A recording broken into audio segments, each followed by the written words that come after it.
presented by DNS Entertainment।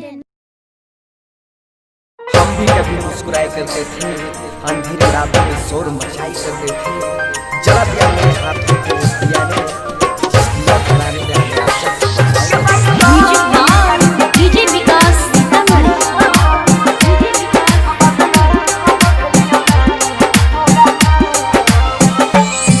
हमरा से मोहब्बत मोड़ ले शीशा सन दिल के तोड़